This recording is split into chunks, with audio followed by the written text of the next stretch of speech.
Leading with services. They are a leading indicator, not a lagging one. So often, organizations bring in their services for implementation after the product sale. Man, that's a hard path to tread. Like, why make your life difficult? Services can be your best friend.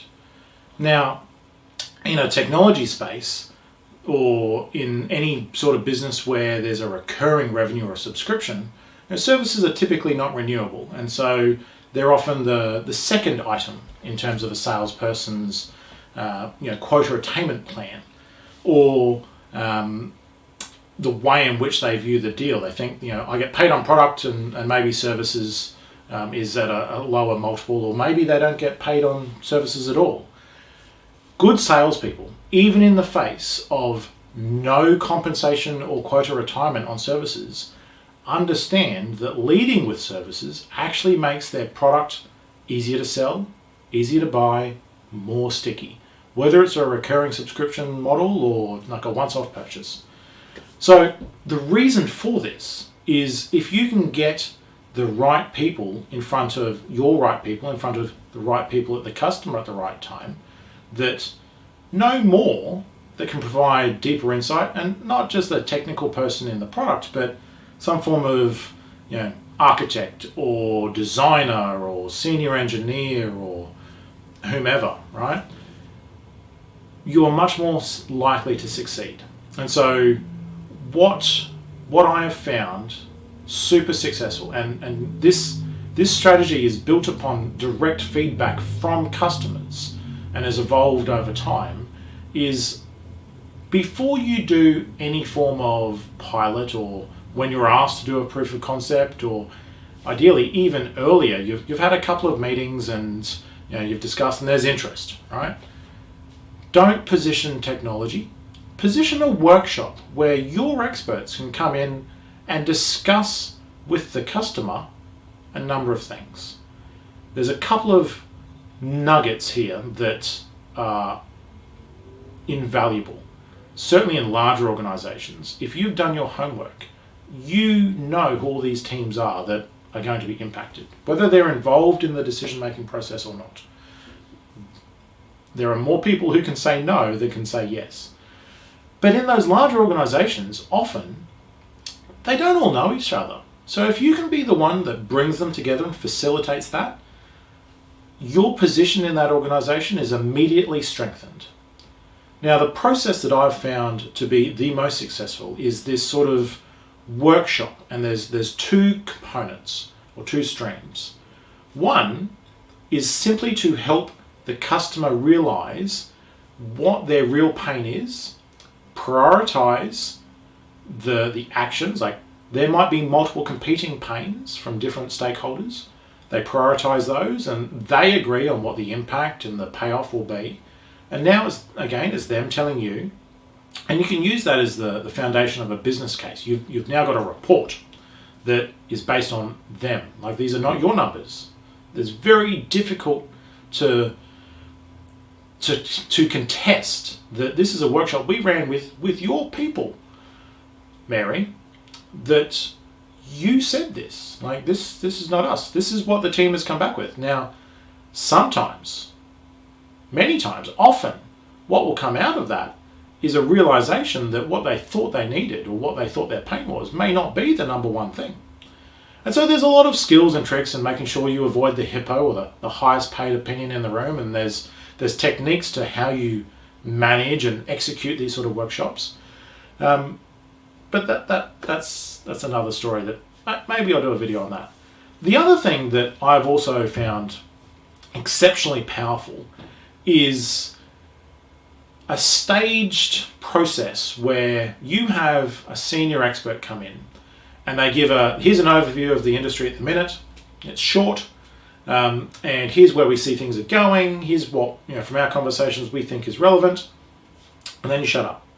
You then get the customer to get up and they explain their business, both from a technology or like a product, like whatever the domain is for you, and the business aspect. And they tell you your pain or their pains and what it is they're trying to achieve. And if you can fit in that other idea of that prioritization, that's even better.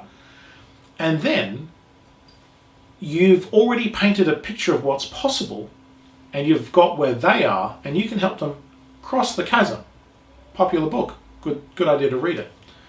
But if you can show them how to get from where they are to what's possible, and the ideal, I love doing this. You paint perfection, utopia, and then you take it away from them. Because again, when we think about making decisions, they don't like making big decisions. So you paint this aspirational picture of what perfection might look like after 3 phases or 2 years or whatever the timeline is. But look, Mr. Customer, that you're not ready for that. Oh, phew. That sounds like a lot of work. Why don't, as a first step, we just do this together? Oh, that looks good. Yes. Because you're just reframing things. It's a bit like if the status quo is that here's what's sensible and you're trying to achieve this and there's all this opposition, that is terrible, it's unachievable, that you can't do that. But if you then push for this, all of a sudden this doesn't seem so unreasonable. And so saying that you want that, but what you really want is this, right? There are countless examples of historical leaders, politics and business and sport, who have used this style of repositioning and reframing, right? It's very, very powerful because people don't like making big decisions, right? But it also gives you an opportunity to reframe the conversation and make something much more appealing. So this is where your services team can help you, whatever they're called in your organization. If they can deliver these business workshops, give them a health check, right? Do an assessment, have a workshop where you bring their teams together, build that cohesiveness. All of a sudden, you are in the middle of it. You're in the thick of it, right? You are the one that's making things happen. You are now the one to beat from the competitors, including do nothing, right? It's unlikely that they'll do this process with multiple people, especially you get there first. Why would I do it with someone else? All of a sudden, you're the yardstick upon which everything else is measured. And you're in a prime position because you're the one who made it happen. It's your report that's on the decision maker's desk. It's you that has positioned things and phrased things in such a way that help lead people to a particular destination. You're helping them solve their problem in the best way possible, which quite possibly is not the path that they intended or thought that they should go down, because they just don't know as much as you do. And again, that's not to be disparaging, but their field of vision, their view is what they know. Just quite simply from the fact that you see more, you know more, right? If you're following these steps and you're applying them, you're going to be winning more business. You're going to be having more conversations, right? This is why I'm doing this, because this is what has helped me sell millions of dollars of software, right? This is how, I turned around, a customer wanting to do a free POC into a $3 million pilot that has now expanded further, right?